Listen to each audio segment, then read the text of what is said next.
কাগজপত্র, ওয়ারেন্ট, মামলার বিবরণী সহ এখানে অনেক কাগজ দিতে হয়। বেনজির আহমেদের বিরুদ্ধে দেশে মোট 6টি মামলা চলমান, যার একটি সাক্ষ্য গ্রহণ পর্যায়ে রয়েছে, বাকিগুলো তদন্তাধীন। রোববার এ বিষয়ে অগ্রগতি সম্পর্কে আনুষ্ঠানিকভাবে জানতে চাওয়া হবে বলে জানিয়েছেন স্বরাষ্ট্রমন্ত্রী সালাউদ্দিন আহমদ।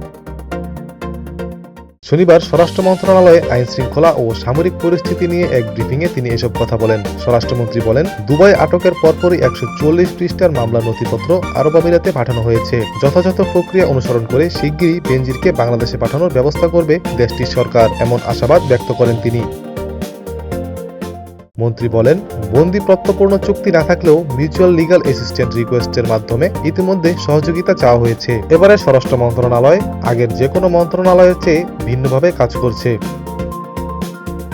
স্বরাষ্ট্রমন্ত্রী বলেছেন, মোহাম্মদপুর অপরাধীদের অভয়ারণ্য। রাতারাতি মোহাম্মদপুরের মতো এলাকাকে নির্মূল করা সম্ভব হচ্ছে না, তবে এই এলাকা নিয়ে আলাদা পরিকল্পনা আছে।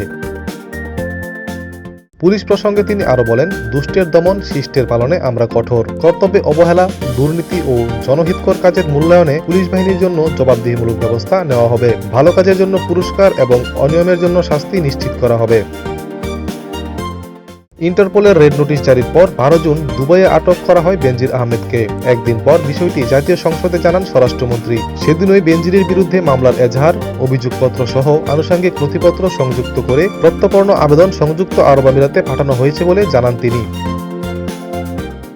আদালতের নির্দেশে বাংলাদেশে থাকা তার 221 বিঘা জমি ও খামার, গুলশানের 9192 বর্গফুটের 4টি বিলাসবহুল ফ্ল্যাট এবং গোপালগঞ্জের সাভানা ইকো রিসোর্ট বর্তমানে সরকারি নিয়ন্ত্রণে রয়েছে।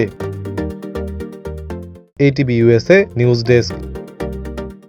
ATV USA বিশ্বজুড়ে বাঙালিয়ানা।